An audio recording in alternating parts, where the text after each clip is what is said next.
আপনারা সবাই জানেন যে আমাদের শহরে আপনারা অফিস অনিয়মের আতুরঘর হলো আমাদের এই ফরিদপুর মেডিকেল কলেজ। আপনারা দেখতে পাচ্ছেন যে বর্ষার সময় হলে এর সামনের যে জায়গাটা, এটি পানি যাওয়ার এখানে কোনো জায়গা নেই। এখানে ড্রেন থাকার পরেও পানি যাওয়ার কোনো ব্যবস্থা নেই। প্রশাসন এই ব্যাপারে খুব ভালোভাবে অবগত, তারপরও তারা কোনো ব্যবস্থা গ্রহণ করছেন না। কেন করছেন না আমরা জানি না। তাদের একটা শিক্ষা দেওয়ার জন্য আমরা এখানে আজকে মাছ চাষ করার জন্য নিয়ে আসলাম, তাদেরকে লজ্জা দেওয়ার জন্য। এতেও যদি তাদের লজ্জা না হয়, এরপরে আমরা আরো যে যে ব্যবস্থা গ্রহণ করা দরকার আমরা গ্রহণ করব। আমরা আশা করি 7 দিনের ভিতরে যেন এখানকার সমাধান হয়ে যায়। যদি না হয়, এরপরে আমরা যা করব সেটা আপনারা দেখতে পারবেন। Innovation for smarter life.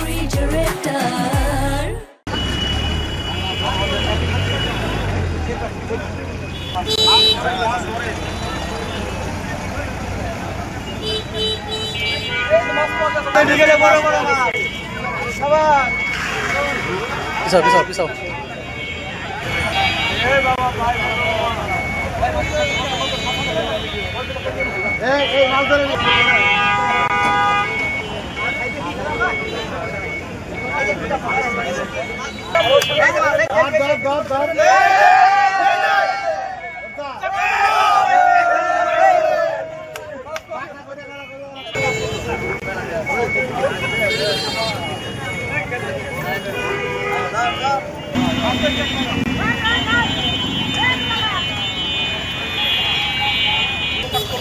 এবং আমরা 7 দিনের একটা আলটিমেটাম দিয়েছি, এর ভিতরে যেন এই রাস্তাটি সংস্কার করি।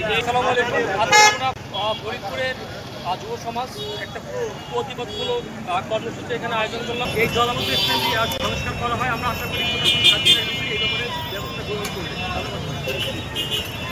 আমরা ফরিদপুর মেডিকেল কলেজের সামনে আজকে আমরা মাছ চাষ করলাম।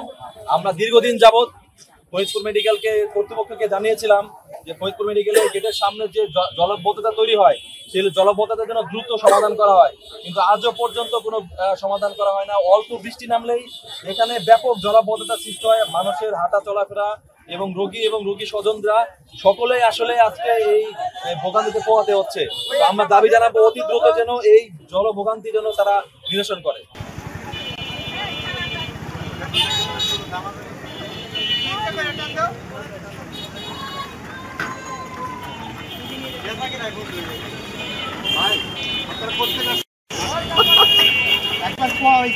কি কইছেন একবার কইছেন না?